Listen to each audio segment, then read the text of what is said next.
Hello बच्चों, let us read the question and the question says an astronaut orbiting the earth in a circular orbit 120 km above the surface of earth gently drops a plate out of spaceship. The plate will तो हमें इन options में से एक option choose करना है।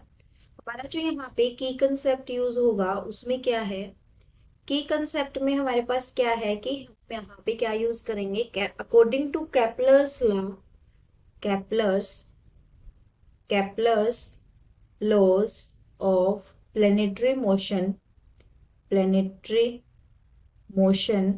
हम यहाँ पे क्या करेंगे, इस क्वेश्चन को सोल्व करेंगे। तो हमारे केपलर के तीन लॉज हैं। सबसे पहले केपलर ने बोला था कि हमारे जो प्लेनेट है वो एलिप्टिकल ऑर्बिट्स में मूव कर रहे हैं।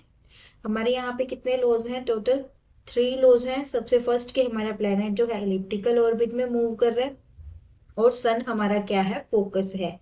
और सेकंड हमारा लो कौन सा है कि एक जो प्लेनेट है वो सेम एरिया कवर करता है, कितने में, सेम अमाउंट ऑफ टाइम में। वहां पे कोई उसका ऑर्बिट, कोई उसका कुछ मैटर नहीं करता। और थर्ड हमारा क्या है कि हमारे जो प्लेनेट की ऑर्बिटल पीरियड है किसके प्रोपोर्शनल है, साइज किसके, ऑर्बिट के साइज के। तो ये हमारे तीन लॉज हैं जो कि केपलर ने दिए थे।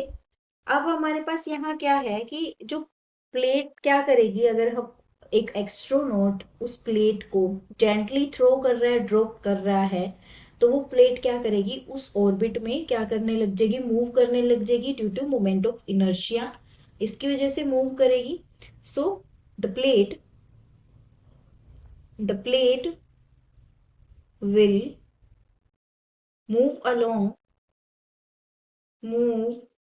Along the spaceship. वो स्पेसशिप के अलोंग क्यों मूव करेगी, क्योंकि it will be so it will be so since gravity will continue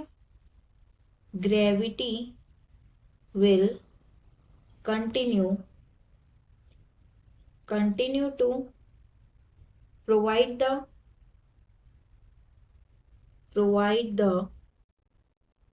required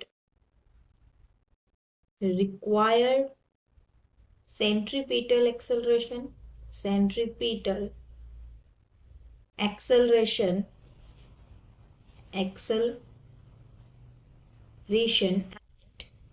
due to inertia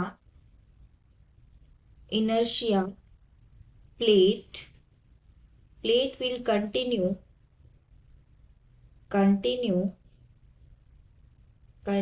to have the orbital velocity. So our option number B, move along the spaceship, क्या हुआ, correct answer हुआ। सो our option number B, move along the spaceship, क्या हुआ, correct answer. Hope you understand the solution. Best of luck.